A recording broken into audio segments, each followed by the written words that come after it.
My name is Frank Dixon. I am the president of the Black Business Alliance. We are a 501c6 nonprofit, statewide organization, vision on the economic growth and business sustainability for Black and minority communities, local and statewide. With the overarching aspect of community reinvestment and business development initiatives within the community. Some of the initial challenges, was getting some of the businesses that need help the most as far as their technical assistance, business development, to understand the value of what the BBA is offering with the technical assistance, with the subject matter experts that we have that can assist their businesses, and for them to understand the power of a community or membership within an organization to help them develop and help them grow. Black Business Alliance has been participating in focus groups for about 3 years. We got our 501c6 tax code from the IRS about a year ago. So we're up and going as a nonprofit, and we were excited about it. We were fortunate, to receive grant money from an organization like the Prosperity Foundation, which, we fall underneath one of their pillars on the economic development side.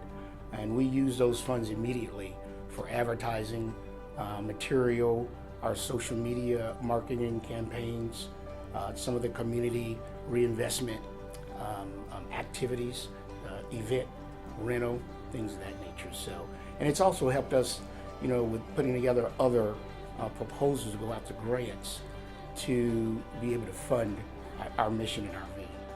Dan MC No, Executive Director, Merge, Connecticut, created here in Connecticut in May of 2011. Is a 501c3 that doubles as a social venture enterprise, which means that in addition to program services, we have a business side that generates revenue. What we do as a whole is utilize the transitional work model as our workforce program, where we're able to move returning offenders to the greater New Haven community.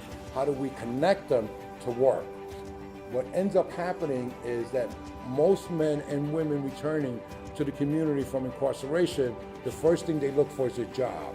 And we capitalize on that by leveraging their need to work, taking on payroll right away, 24 hours a week. We have something called Real Talk, Real Talk is really a hats-off therapeutic conversation when other men and women hold themselves accountable and they have higher standards than we could ever impose.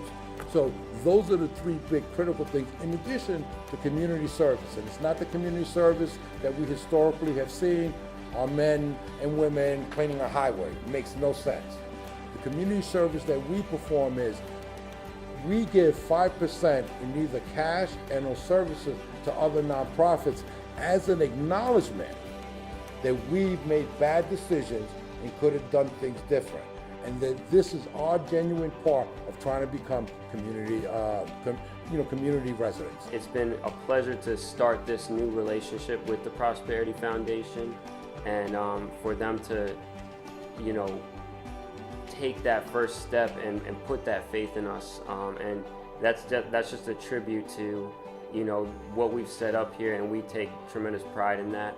And what this grant has done, as Dan was sort of saying earlier in our conversations, he was saying, no dollar, we run this like a business.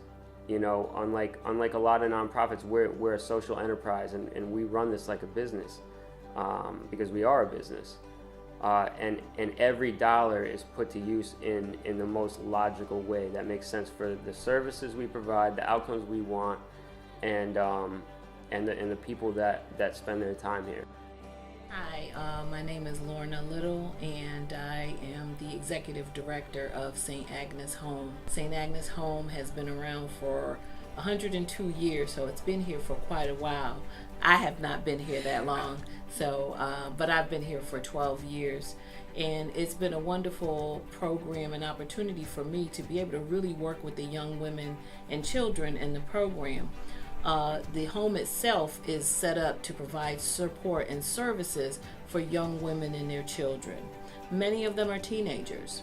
And a lot of times when I talk to people about the program, I express to them, this is not a program where we're promoting teen pregnancy. I want them to clearly understand that these are young women that are in the community who many of them don't really have the level of support that others in the community would have. Many of them are homeless. Some of them are in foster families. And what we provide is a safe environment to teach them new skills, allow them to take time to take care of themselves while learning how to best parent and take care of their child. The application for the Prosperity Foundation was straightforward, and I was impressed with the ease of the process. Yes, you needed to provide information and data, and you wanted to be clear as to what you were seeking, but what I liked about it was I was wonderfully surprised to find out that the very first time I went to an event, we were awarded. It wasn't something that we were waiting to, get a letter for years to come. It wasn't something where, you give an application in and you haven't heard back, or you're calling and waiting.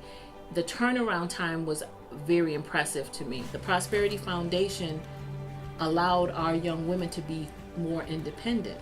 When you have a license, when you can drive and go on about your business, you can get your child to daycare. You can get your child everywhere they need to go. They are not going to live here forever. So that investment in our young people lives well beyond St. Agnes Home. And it was just a blessing for the whole organization and those young people.